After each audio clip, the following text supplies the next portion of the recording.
And Hi, welcome everyone to this week's webinar with George Birrell. It is the 28th of June, and awesome. Without further ado, George, go ahead.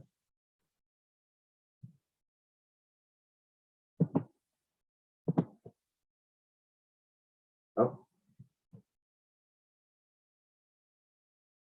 George? hello?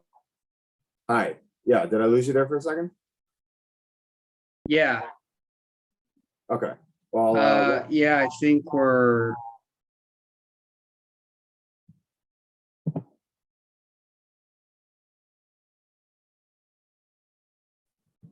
George, yeah.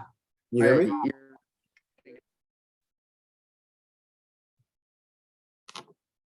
Hello?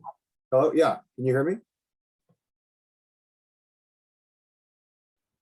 I hear you, Joseph, and I hear George. Okay. Thanks, James. Unsure if George can hear us.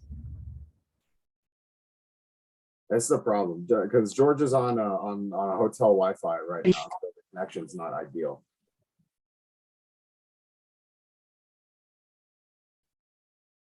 Hello? Hello? Yeah, George. Yeah. If you can you hear me? Should I just start? Yeah, I can hear you. Why don't you go ahead? Okay, all right. All right, so sorry about the technical difficulties, but thanks for having me. And in the true spirit of Noumena's digital lifestyle, I'm in India right now on a hotel Wi-Fi, so please bear with me if we have connection issues. Today, we're going to dive into writing a great business plan. Whether you're a startup with a fully assembled team or a solopreneur, freelancer type, every business endeavor should have a business plan. So it's not just for getting investors, but there's a lot of other benefits to having one. So that being said, let's dive into what we're going to discuss today. And if you guys have questions or comments or anything, feel free to reach out in the chat, and I can answer them as we go along. So we're going to talk about just general key concepts and strategies when writing a business plan.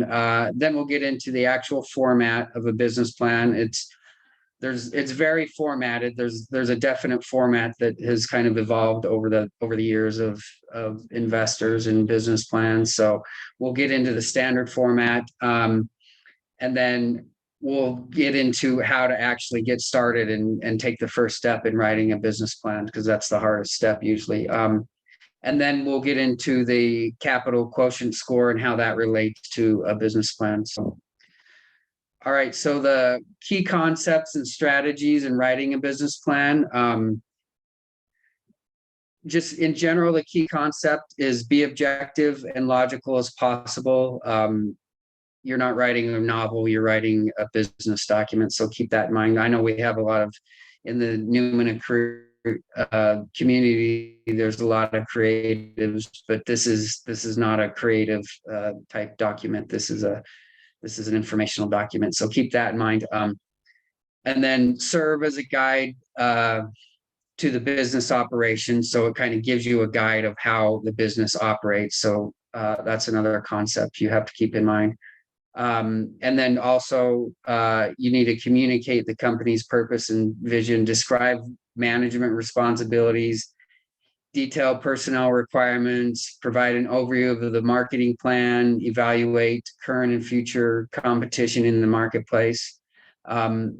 That's all part of communicating the company's purpose and vision, and then create a foundation for financing proposal for investors and lenders to use to evaluate the companies. So, and then there's 3 viewpoints you have to consider when writing a business plan. Typically, when people write a business plan that don't have this knowledge, they only look at the perspective of the producer, the person from perspective, the actual business person. But you have to look at the market, including both existing and prospective clients, customers, users of the plan product or service. And then thirdly, you have to look at the perspective of the investors, whether financial or other resource investors.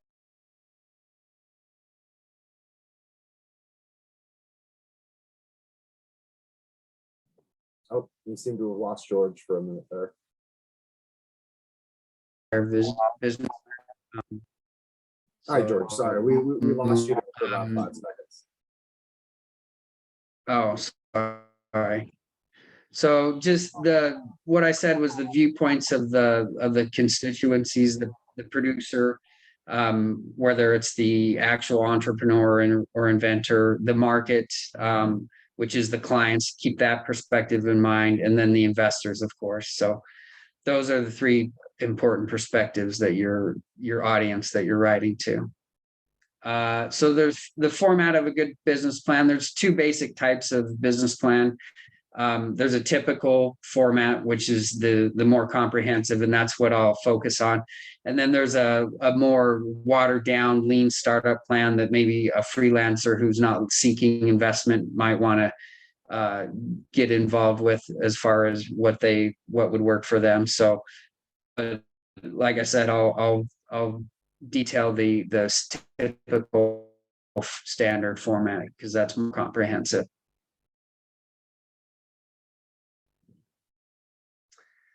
Okay, so the first section of a business plan is the executive summary. And use the executive summary to briefly tell your reader what the company is and why it will be successful. Include your mission statement, your product or service, the basic information about your company's leadership team, employees, location. You should also include financial information at a high level, growth plans if you're asking for financing. The main purpose of this section is really just to spark interest of potential investors because investors, they see hundreds of these. So you want to make this stand out because they'll read this first, and if they're interested, then they'll dive deeper into the plan. So this is probably the most important section of the business plan. So keep that in mind. And also, it should usually be no longer than 2 pages. So keep it as short as possible. But the standard format is you have an introduction, you talk about the company and management, market opportunities, competitive advantages, and then financial projections. So, and then the second section of a business plan is the overview and objectives. This section, you talk about the history and objectives of the business.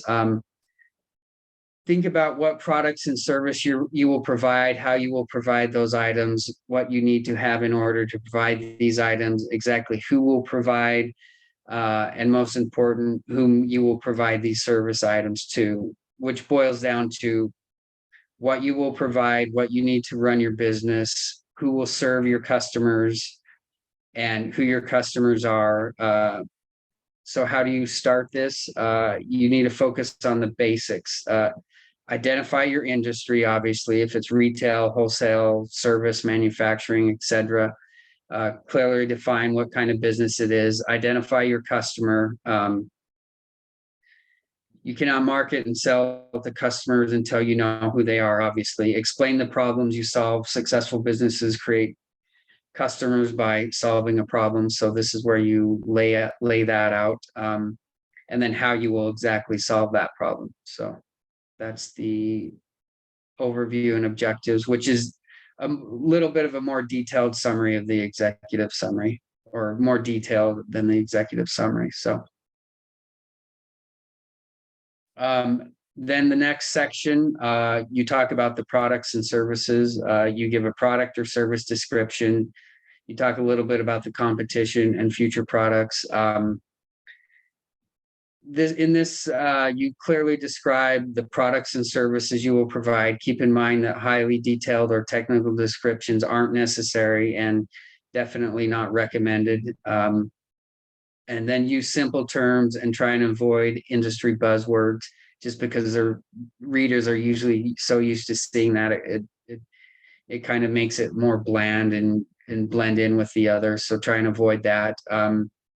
talk about patents, copyrights, and trademarks you own or have applied for should be listed in this section, because that definitely, if you're looking for investors, that's one of the first questions they're going to ask you about patents and copyrights. So keep that in mind.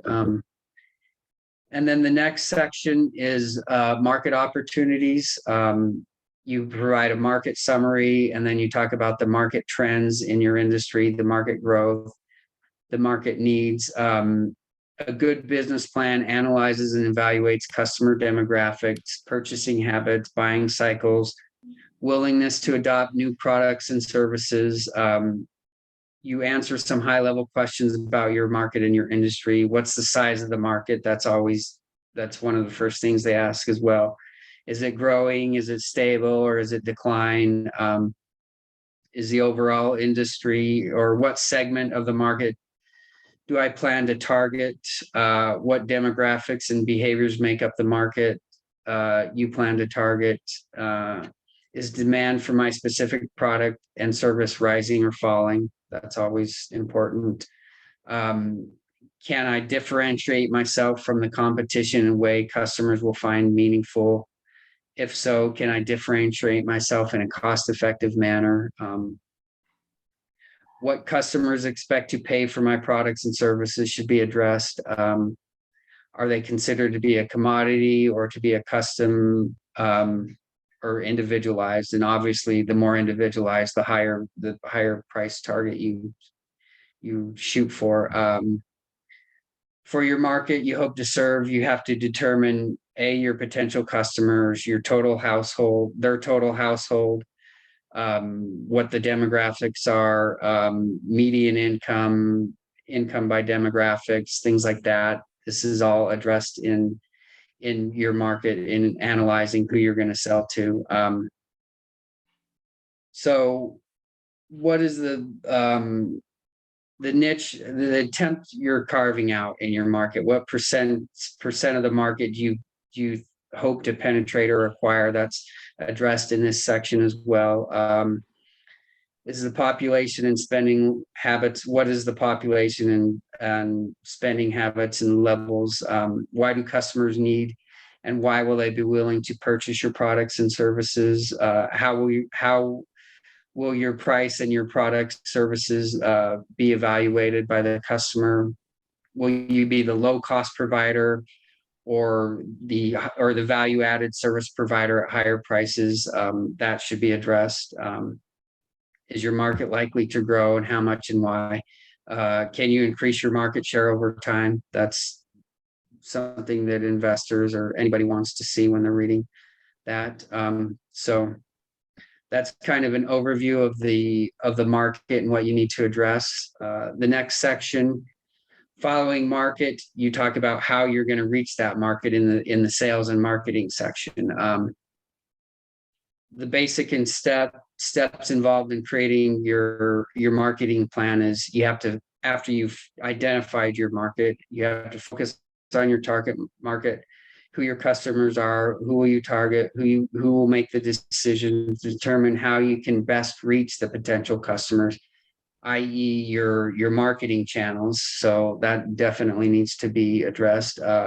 Focus on the benefits and what problem you're solving and how you're going to relay that to the customers. Focus on differentiation. And then the key questions that you have to answer in this section is, what is your budget for sales and marketing efforts? How you will determine your initial marketing efforts are, how will you determine if your initial marketing efforts are successful? In what ways will you adapt if your initial efforts do not succeed? What KPIs are relevant, and how you're going to measure your successfulness of your advertising spend? Will you need sales reps? That should be addressed. That's for bigger, obviously, companies that are seeking financing. Can you set up public relation activities and how to market your business? So how can you get free PR and free press? So that's something that you need to keep in mind as well. So that's the basic and what needs to be addressed in your sales and marketing.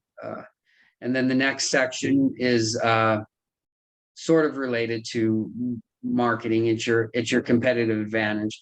It's what gives you an advantage and why people would want to invest in you and why that your business is going to be successful.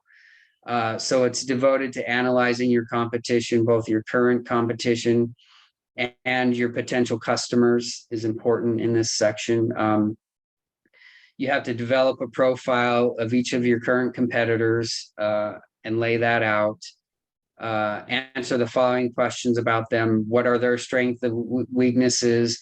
What are the basic objectives of your market? Are they a premium or discount product? And how can you use what they're doing to benefit your business? So if they're a premium, you may want to enter the market as a discount product or vice versa. So you have to address that. And what marketing strategies they use, how they address the market, and if there's other ways that they're not taking advantage of that you can take advantage of. So address that. And then the next step is opportunities to take your market share from the business. What is your competitive advantage over them? How can you take customers from them? That should be addressed as well. And then the last step, assess risks of how your competitors may react. So if you come out with a new product, are they going to try and copy you or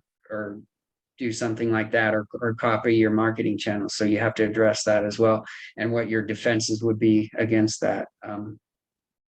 So that's the competitive advantage section. Again, it's something that gives the investor or the reader or anybody that validity and why this is going to become a viable business. So definitely an important section. The next section is operations. This is more informational type data that you have to present. You have to develop an operation plan that will serve your customers to keep your operating costs in line and ensure profitability, obviously. And that has to be laid out in this section. Your ops plan should detail strategies for managing staffing, manufacturing, fulfillment, inventory, things like that. All that needs to be addressed. Because if you have a product, but you can't either manufacture it or get it to the customer, then it's pointless to even spend money on marketing. So you need to address this definitely. And then the last section, you have to show the management team who the founders are. This is pretty straightforward. You just give a summary of their experience and why they're relevant to this business. And it's important to know, don't be afraid of focusing or presenting past failures. That investors don't see this as a weakness. Usually they see it as more of a learning experience. So if you've been part of a previous founding team that failed, don't be afraid to show that, because that just shows that you're that you learned something, and B, that you have enough ability to get back on your feet and go at it again. So it's something that they look at as more of a badge of honor than anything. And then the very last section, this is all data driven. This is the financial projections. So you have to present the balance sheet, income statement, statement of cash flow, operating budget, break-even analysis. And if you don't have a financial background, I would highly recommend you get somebody that does to help you with this section. And some things I've seen business plans that have like projections of revenue, but they have nothing backing them or giving them validity. So use data that you've used in your market analysis to sort of give revenue projections. And then when you're talking about like cost projections, you can use industry standards, like what's the standard gross margin in a particular industry, and that just gives more validity to the projections, because no business has ever matched what has actually been projected in their business plan.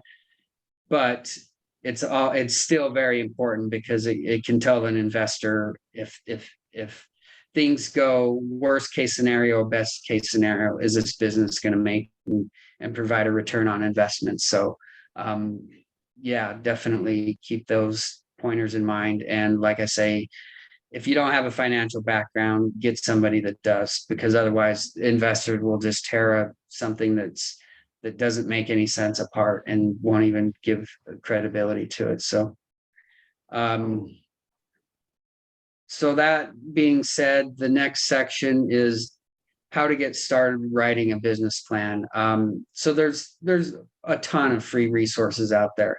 I've gone through and sort of searched and found what I think are the best, as far as what you can use as a template, and they all follow pretty much the same format. They're just, some are more in depth. So I listed the most in depth on the top and then least in depth on bottom. So the first one is SCORE's business plan template for startups. If you haven't heard of SCORE, it's a wing of the Small Business and Administrative. It's funded by the government. It's a free service, and it's a great service if you're first getting out in the business world and wanting to start a business and you're just lost. Every city has a SCORE office, pretty much every major city. Just Google your SCORE office in your city and you'll find it, and you can just make an appointment, and they'll have like mentors there that volunteer, and that you can just go and talk to them for a half hour or hour and kind of get an idea of what you're doing and get their feedback. But they do have a free template, so it's a pretty comprehensive template. So that's probably the most comprehensive.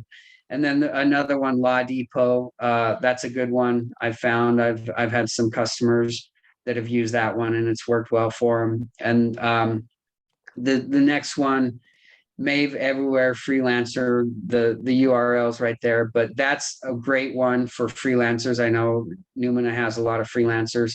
So if you're a freelancer and you're not looking for investment, this is a great business plan template that you should use.